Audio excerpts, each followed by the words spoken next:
Valentine's Day has its origins in both ancient Roman and early Christian traditions. The most widely accepted theory traces it back to Lupercalia, a pagan fertility festival celebrated in Rome on February 15. During Lupercalia, priests would sacrifice animals and use their hides to bless crops and women, believed to bring fertility. By the late 5th century, Pope Gelasius I sought to Christianize the holiday and replaced Lupercalia with Saint Valentine's Day on February 14. The holiday was named after Saint Valentine, though there are multiple legends about who he was. 1. One story suggests he was a Roman priest who performed secret marriages for soldiers, defying Emperor Claudius II's ban on marriage for young men. 1. He was imprisoned and later executed on February 14 around 270 AD. 2. Another legend claims he was a bishop, Saint Valentine of Terni, who was also martyred for his faith. 3. A later, more romanticized tale suggests that while in prison, Valentine fell in love with his jailer's daughter and sent her a note signed, "From your Valentine," inspiring the tradition of love letters. By the Middle Ages, Saint Valentine became associated with courtly love, and by the 18th century, exchanging romantic notes and gifts became popular. The commercialized version of Valentine's Day, with greeting cards, chocolates, and flowers, took off in the 19th and 20th centuries. So, while Valentine's Day has ancient roots, its romantic focus evolved over centuries into what we celebrate today. The pagan origins of Valentine's Day primarily come from Lupercalia, an ancient Roman festival celebrated on February 15. Lupercalia was a fertility rite dedicated to Lupercus, the Roman god of shepherds, and Faunus, the god of agriculture, as well as Romulus and Remus, the legendary founders of Rome. It was meant to purify the city and encourage fertility and health. How Lupercalia was celebrated.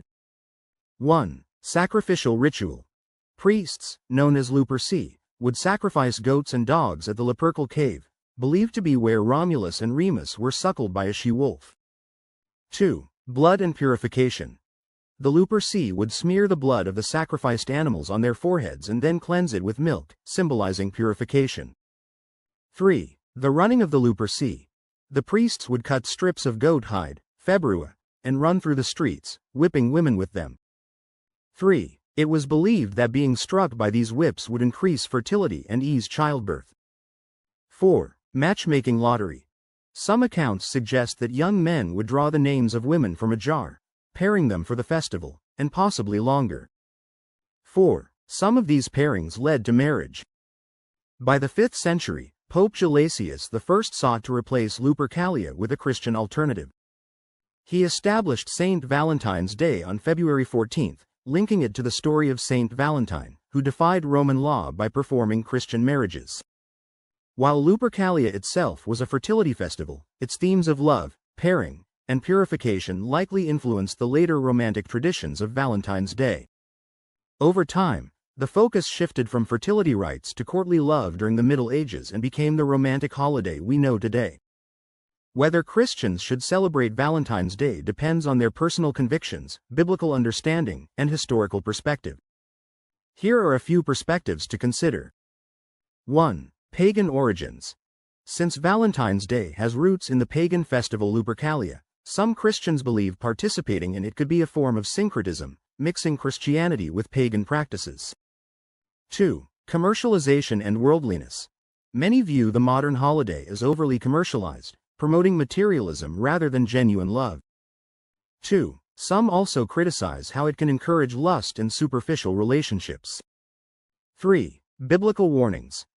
Verses like 2 Corinthians chapter 6 verse 14-17 warn against mixing with pagan traditions, and Romans chapter 12 verse 2 encourages believers to not conform to worldly practices.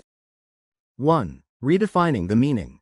Just as other pagan-rooted holidays, e.g., Christmas, Easter, have been given Christian significance, some argue that Valentine's Day can be a day to celebrate godly love, agape, filio, eros in marriage, rather than pagan rituals.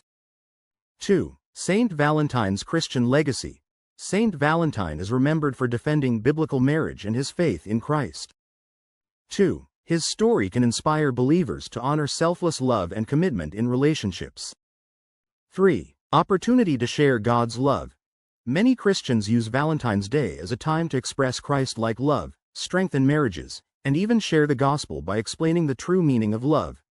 1 Corinthians chapter 13, 4-7, John chapter 3 verse 16.